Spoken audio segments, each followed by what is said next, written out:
Morning. So this is Subhashri from SNCT, Department of Computer Science. So we are going to see about antibodies. So what are antibodies? Antibody is also known as an immunoglobulin. That is, we can say it as Ig. These are large Y-shaped blood proteins produced by plasma cells. They bind to foreign particles and invade them. These particles are foreign bodies that get attacked by antibody. Antigens are foreign pathogens that invade the body and have the capability to give rise to a response from our immunity system either by grouping up with a larger molecule or alone after binding with antibodies for a particular immune response. Hence, antigens stimulate the production of antibodies by the immune system. So, what is the structure of an antibody? An antibody has a Y-shaped structure made up of 4 polypeptide subunits. Each subunit has 2 identical light and heavy chains. The end terminus of each heavy chain forms an antigen binding domain with a light chain. There are 2 antigen binding domains forming the arms of the Y shape. They are known as fragment antigen binding (Fab) domains. The C terminus of the heavy chains forms fragment crystallization domain, which helps in the interaction with the effector cells. So all 4 polypeptide subunits are held together by disunified and non-covalent bonds. The heavy chains of the antibodies contain a very variable region and 3 constant regions. Each antibody has 2 identical antigen binding and they differ in the antibodies. Types of antibodies. Antibodies or immunoglobulins are of 5 different isotopes. This classification is on the basis of their H chains. Let's look at the different types of immunoglobulins and their functions. So IgM, IgG, IgA, IgD and IgA. So what is IgA? Usually found in liquids such as breast milk, serum, saliva, fluids of the intestine.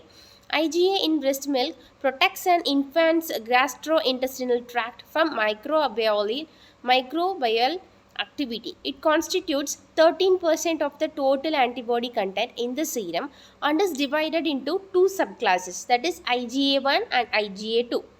Among this, IgA1 is highly found in the secretions and is also called the secretory immunoglobulin. It exists in both mononumeric as well as dimeric forms. It provides the first line of defense against the pathogens and limits inflammation. It also activates the complement pathway and participates in the immune response. So next, IgD. It is involved in the production of the antibody of B cells. So it is present on a monomer and weighs around 1,80,000 Dalton. So it acts as a receptor on B cell surface and participates in B cell activation and differentiation too.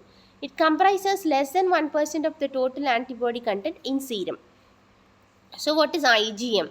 It circulates in the blood and lymph and constitutes 6% of the total antibody content in the serum. It is involved in agglutination and opsonization. AGM is the first antibody produced in response to a microbial attack by B cells. It is the largest antibody and is found in pentameric form.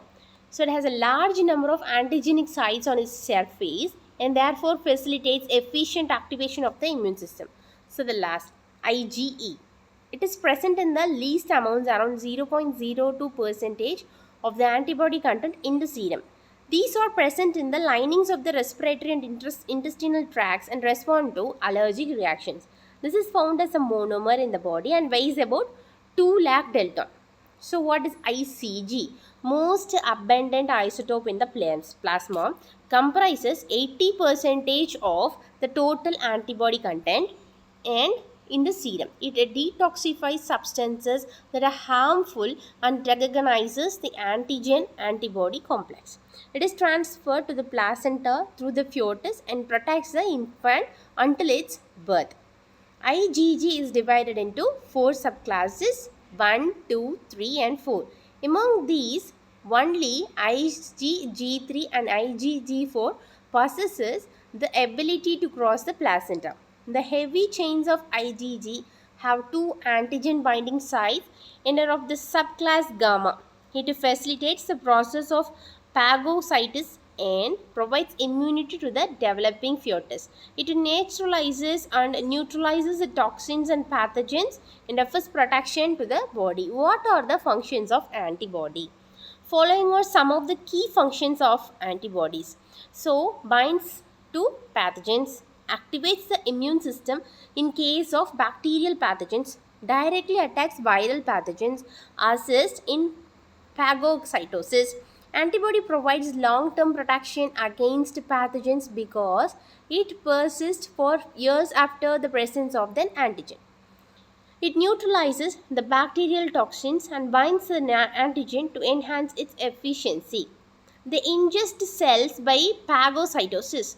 They also act as the first line of defense for mucosal surfaces.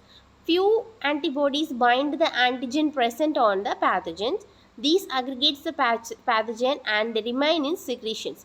When the secretion is expelled out, the antigen is also expelled.